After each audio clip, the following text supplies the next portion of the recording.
If you've been looking for a great Bluetooth keyboard, check out the Satechi X3. This is a fantastic keyboard that has full Bluetooth functionality. It has the number pad on the side. You can pair it with up to 4 devices over Bluetooth 5.0, and it also has a USB-C port on the top of it. You can use this in wired mode as well. So this has a ton of functionality in it. Now, Satechi did send me the X3 for free for purposes of making some videos. I have no input into this content. This is going to be my thoughts on using this keyboard in the real world. So whenever I got this out of the box, the first thing I noticed is it really nails the Apple aesthetic. The only thing that's slightly off is the font's a little bit different than the font that's used on the Apple keyboards. But the typing performance on it is great. It's a very fast keyboard with minimal key travel on it. And also, I just noticed it feels a lot like the Apple keyboards as well. The layout just makes a ton of sense. This version of the keyboard also has the number pad on the side of it. You can also get the X2 or the X1, which the X1 has no number pad and the X2 has a number pad, but it does not have full-size arrow keys. But if you're the kind of person that wants the number pad, this is going to be an awesome keyboard for you because the top row of function keys gives you all the same function keys that you would find on a Mac. You can adjust your brightness, there's search, the app button. There's also a backlight on this keyboard too. The backlight functionality works great. And you can also skip your songs and adjust your volume on it.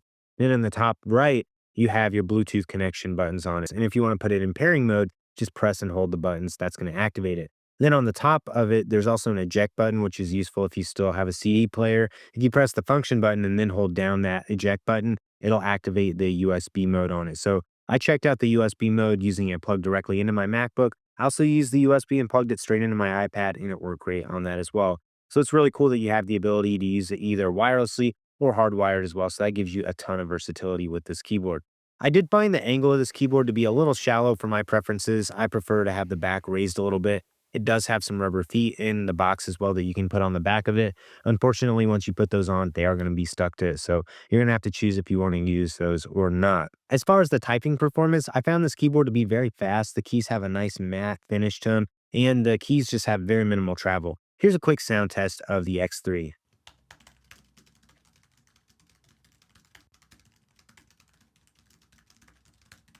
I found the volume to be pretty similar to any of the Apple keyboards. They're also the built-in keyboards on the MacBook Pro as well. So no issues with keyboard noise being too loud. It just has a good tactile-like feel to it. I also found that all the buttons just feel about the right size. They match up really well with any of the Apple Magic keyboards that they currently offer. The main advantage to this keyboard is it has the Apple-like look at a much more affordable price. The X3, so this version with the number pad, retails for $90, which is honestly a bargain for a keyboard like this with the number pad and that has the Apple look to it. I've tried a lot of the different Logitech keyboard and mouses out, and I love them. They have a lot of great functionality built into them too. But whenever I have this on my desk, it just has the Apple look to it, and it just has a premium feel as well with the materials that they use. This one's available in either silver or space gray, so you can choose either of those colors depending on what your setup looks like. So this goes for $90. A typical Magic keyboard with the number pad on it goes for $130 and is only available in the silver and white color. If you want to get the space gray version, you have to buy the one with Touch ID. That retails for $200. So the one nice thing about that is you get the Touch ID button, but that's going to be $110 more expensive than the Satechi one. So the Satechi one gives you aesthetic and value in a really great package with minimal trade-off in comparison to the Apple one. You get all the same functionality, plus the ability to pair several devices with Bluetooth, which is really nice if you want to use this on your iPad or your phone as well. I love being able to use this to type messages on my phone, or if I'm doing a social media post and I want to be on my phone, I can switch over to this really quick with the buttons on the side.